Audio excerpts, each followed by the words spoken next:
ということで今回もウィンウィングからこちらの方が届きました。今回は以前紹介したウィンウィングの PAP3 MCB パネルを改良できるマグスイッチをレビューしていきたいと思います。前回紹介した PAP3 ではオートスロットルアームスイッチが非連動のシリーズだったため手動で動作させる必要がありましたが、今回のこのマグスイッチで自動的にオフにすることができるようになります。以前の PAP3 のレビュー動画もこちらからご覧いただけます。それでは早速中身の方を開けていきたいと思います。マグネットスイッチとなっているので重さの方も割と重めになっています。磁気でスイッチを自動的にオフにすることができるので、キー割り当てなどをしていれば非常に簡単にオートスロットルをオフにすることができるようになります。価格の方は現在ウィンウィングのホームページで7688円となっています。早速ですね、元のオートスロットルスイッチを外し、取り付け方法の方を紹介していきたいと思います。まずは PAP3 の裏側から標準で付いているスイッチを外していきます。付属で六角レンチがなかったので、手持ちの工具で裏側にある2つのネジを外していきます。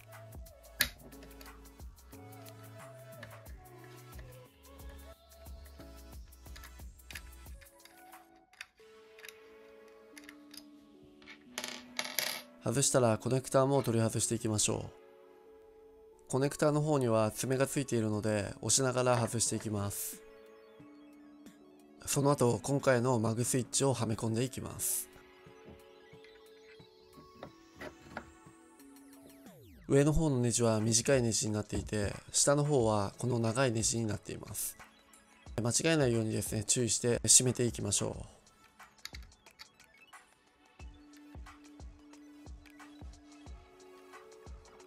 最後にコネクタの方をつないで終了となります。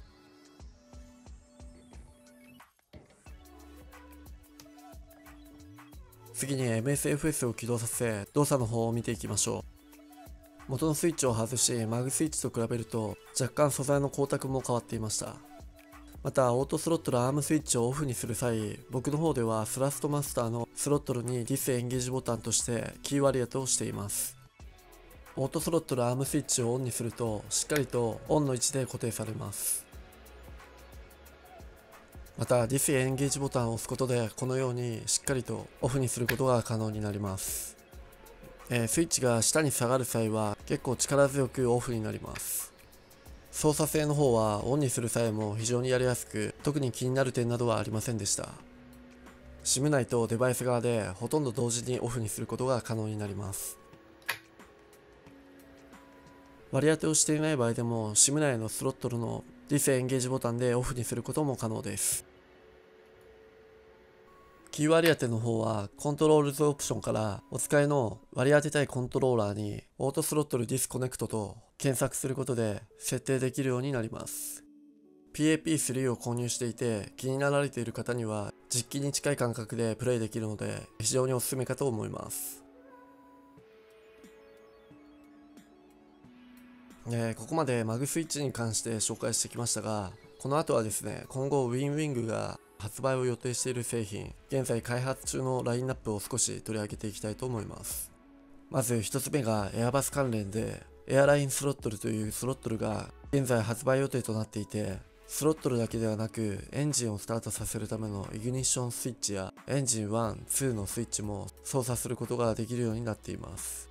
スロットルはこれまでスラストマスターからもリリースされていて、一見同じように見えますが、ハンドル部分の素材はプラスチックではなく金属製を採用されるようで、質感の違いは出てきそうです。またスラストマスターにはなかったバックライトも再現されるということです。さらにはエンジン1と2のスイッチは上に引いてから倒すようになっているので、単に切り替えるだけではなくかなり実機に近い仕様となっているということです。値段の方はあくまでも予定ですが 127.95 ドルで発表されています。これまで発売されたウィンウィングの製品からこの辺りも非常にこだわって作られてくると思います。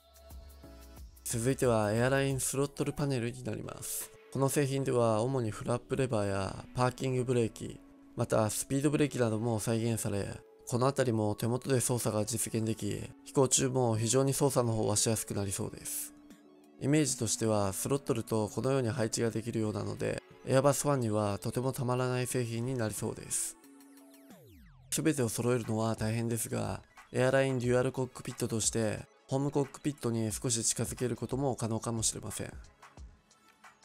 続いてはボーイング関連の製品になります。こちらもいくつかの製品がリリース予定ということで、1つ目はエアライン PDC-3N パネルになります。機体のモデルはこれまでと同じくボーイング737になり、 MCP パネルの左右についている EFIS になります。ナビゲーションディスプレイのレンジの調整であったり、ミニマムの設定、他にもこの辺りはよく使う部分だと思うので、これもですね、フライトには非常に便利になるアイテムになると思います。この PDC-3N パネルの値段の方は2つセットで 84.95 ドルと予定されているということです。続いて紹介するのが、発表時には少し衝撃もあったんですが、こちらもモデルがボーイング737でエレクトニックロードコントロールヨークということで、フライト中もオートパイロットを入れている際などもヨークの方もですね、自動的に動きの方も再現され、こちらもですね、かなり実機に近づいたような再現度になってくると思います。フォースフィードバックもあり、より臨場感のあるフライトが楽しめそうです。フライト前のスティックシェイカーテストを行う際も振動が伝わってきそうです。大きさの方もかなり大きく、場所の方などは取れそうですが、個人的にもかなり注目しているアイテムになっています。また、ボーイングのスロットルの発表はありませんでしたが、続々とこのような製品も出てきているので、今後出てくる可能性もあるんではないかと思います。また、こちらのヨークの値段は現時点ではまだ明らかになっていませんが、結構それなりにいい値段でリリースされそうです。今後もですね、ウィンウィングの製品であったり、他社の製品なども YouTube や X の方で注目していきたいと思います。ということで本日マグスイッチのレビューとウィンウィングの今後の製品ラインナップをお伝えしてきましたが、皆さんも気になるものはあったでしょうか。ぜひコメントもお待ちしています。今後も MSFS2020、2024と様々な動画を投稿していきますので、気に入っていただけましたらチャンネル登録お待ちしています。また X のアカウントは概要欄の方からご確認いただけます。それではまた次回の動画でお会いしましょう。ご視聴いただきありがとうございました。